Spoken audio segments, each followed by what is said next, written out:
ಅಥವಾ ಅನನುಭವ ಅಂತ ನಾನು ಕಳ್ಕೊತೀವಿ. ಹಾಗಾದ್ರೆ ನಾವಿಲ್ಲಿ ನೇರವಾಗಿ ಸ್ಪರ್ಧೆ ಶಂಭು ಕಲ್ಲೋಳ್ಕರ್ ಮತ್ತು ಅಣ್ಣಾ ಸಾಹೇಬ್ ಜೊಲ್ಲೆ ಅವ್ರ ಮಧ್ಯೆ ಇದೆ ಅಂತ ಹೇಳ್ಬಹುದಾ? ಇದನ್ನ ಜಾರಕಿಹೊಳಿ ಅವ್ರನ್ನ ಪಕ್ಕಕ್ಕಿಟ್ರೆ ಈಗ ಅಲ್ಲಿ ವಾತಾವರಣ ನೋಡಿದ್ರೆ ಅದು ಅನ್ನಿಸ್ತಾ ಇದೆ.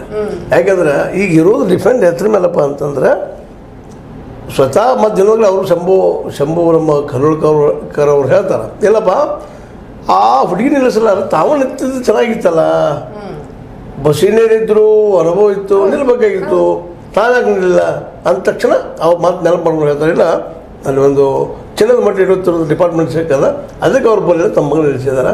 ಇದು ಪಾರ್ಲಿಮೆಂಟ್ ಕಳಿಸುವಂಥ ಮತ್ತು ಇದು ನಿಜವಾಗಿ ಕಾಂಗ್ರೆಸ್ಸಿಗೆ ಮಾಡಿದ ತಪ್ಪ. ಯಾಕೆಂದರೆ ತಮ್ಮ ಮಕ್ಕಳು ನಿಲ್ಲಿಸಿ ಗೆಲ್ಲಿಸುವಂಥ ಈ ಪ್ರವೃತ್ತಿ ಏನಿದೆ ಒಂದು ಪಾರ್ಲಿಮೆಂಟಿಗೆ ಅದು ತಪ್ಪ ಅಷ್ಟೇ ಅಲ್ಲ, ಅದ್ರ ರೀತಿ ಅಪರಾಧ ಅನ್ನೋದು ಮಾತಾಡ್ತಾರೆ. ಈ 28 ಕ್ಷೇತ್ರಗಳಲ್ಲಿ ಬಹುಶಃ 11ರಿಂದ 12 ನಾಯಕರ ಮಕ್ಕಳಿಗೆ ಸಂಬಂಧಿಕರಿಗೆ ಕೊಟ್ಟಂತಹ ಸೀಟುಗಳಿದ್ದಾವೆ. ಅಂದ್ರೆ ಕುಟುಂಬ ರಾಜಕಾರಣ ಅನ್ನೋದು ತುಂಬಾ ಜೋರಾಗಿ ಹಬ್ಕೊಂಡಿದೆ. ಆಬ್ವಿಯಸ್ಲಿ ಎಲ್ಲಾ ಪಕ್ಷದಲ್ಲೂ ಇದೆ, ಬಟ್ ಕಾಂಗ್ರೆಸ್ನ ಒಂದು ಅಂಕಿಅಂಶ ಈ ರೀತಿ ಇದೆ.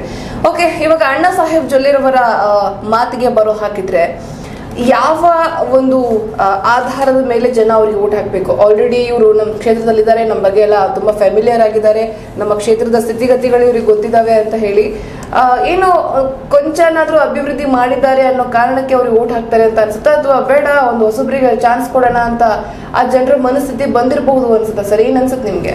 ನೋಡ್ರಿ, ಆ ಭಾಗದಲ್ಲಿ ಈಗ ನಿಮ್ಗೆ ಮತ್ತೆ ಹೇಳುವಂಥದ್ದು ಏನಪ್ಪ ಅಂದ್ರೆ OBC ಮತ್ತು SC ಜೊತೆಗೆ ST ಅಂತ ಕಡಿಮೆ ಬಿಡಲ್ಲ, SC ಮತ್ತು OBC ಹೆಚ್ಚು ಇರೋದ್ರಿಂದ, ಜೊತೆಗೆ ಮೈನಾರಿಟಿಗಳು ಅವ್ರ ಜೊತೆಗೆ ಕೂಡೋದ್ರಿಂದಾಗಿ ಕಲ್ಲೋಳ್ಕರ್ ಅವ್ರು ಬಂದಿದ್ದಕ್ಕಾಗಿ ಅದು ಅಲ್ಲಿ ಹೊಡೆದು ಬರ್ತದೆ. ಒಂದು ಎರಡನೇದಾಗಿ ಜೊಲ್ಲೆ ಅವ್ರಿಗೆ ಇದರಿಂದ ಬೆನಿಫಿಟ್ ಆಗವು ಸಾಧ್ಯತೆಗಳು ಭಾಳಷ್ಟು ಇದ್ದಾವೆ. ಅದ್ರ ಜೊತೆಗೆ ಅವರಲ್ಲಿ ವರ್ಕು ಮಾಡಿದರೆ ಕೆಲವು ಕಾರ್ಖಾನೆಗಳನ್ನು ಮಾಡಿ ಜನರಿಗೆ ಉದ್ಯೋಗ ಕೊಡುತ್ತೇವಂಥ ಒಂದಿಷ್ಟು ಕೆಲಸಗಳನ್ನು ಮಾಡಿದ್ದಾರೆ. ಅಲ್ಲಿ ಪರಿಚಿತರಿದ್ದಾರೆ, ಇಲ್ಲಂತಲ್ಲ.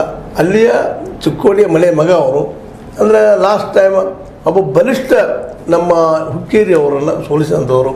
ಇವೆಲ್ಲನೂ ಅಲ್ಲಿ ಕೌಂಟ್ ಮಾಡಿದಾಗ ಜೊಲ್ಲೆ ಅವರಿಗೆ ಒಂದು ರೀತಿ ಅನುಕೂಲ ಆಗುವಂಗೆ ಶಂಭು ಕಲ್ಲೋಳ್ಕರ್ ಅವ್ರನ್ನಿಂದ ಈ ಸಲ ಮತ್ತು BJPಯಲ್ಲಿ ಆಗ್ಬೋದೇನೋ ಅನ್ನುವಂಥ ಒಂದು ವಿಚಾರಗಳು ಬರ್ತಾಯಿದೆ. ಮತ್ತು ಜನನು ನಿಧಾನಕ್ಕೆ ಜೊಲ್ಲೆ ಇರಲಿ ಬಿಡಪ್ಪ ನಮ್ಮ ಅನ್ನುವಂಥ ಭಾವ ಬರ್ಲಿಕ್ಕಂತದೇನೋ. ಆದ್ರೆ ಈಗೇನಾಗಿದೆಪ್ಪ ಅಂದರೆ ಈ ಒಂದು ಗದ್ದಲದಲ್ಲೇ ವಿಶೇಷವಾಗಿ ಈ ನಮ್ಮ ಪ್ರಿಯಾಂಕರವ್ರ ಪಾಪ ಬದುಕಿ ಸಿಗ್ತಾ ಇದ್ದಾರೇನೋ. ಅಂದರೆ ಸಪೋಸ್ ಏನಾದರೂ ಪ್ರಿಯಾಂಕ ಅವ್ರಿಗಿದ್ರೆ ನನ್ನ ಅಭಿಪ್ರಾಯದಲ್ಲಿ ಇದೊಂದು ಪವಾಡನೇ ಸಲ ಅದು. ಯಾಕಂದರೆ ಇಬ್ಬರು ಮತದಾನಗಳ ಮಧ್ಯದಲ್ಲ ಗೆದ್ದು ಬರೋದ್ರ ಸುಲಭದ ಕೆಲಸ ಅಲ್ಲ.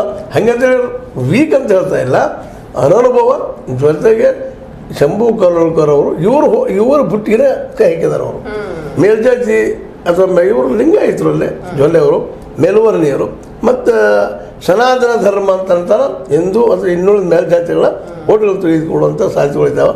ಜೊತೆಗೆ ಮೋದಿಯವ್ರ ಹೆಸರು ಅಷ್ಟನ್ನು ಕೆಟ್ಟಿಲ್ಲ ನಾವು ಹೇಳುವಷ್ಟು ಮಟ್ಟಿಗೆ, ಅವರು ಪ್ರಭಾವ ಇಲ್ಲಂತಲ್ಲ. ಆದರೆ ಮೇಲ್ವರ್ಣೀಯ ಜನ್ಯ ಜಾತಿಗಳಿದ್ದಾರೆ, ಕೆಲವರ್ಣೀಯ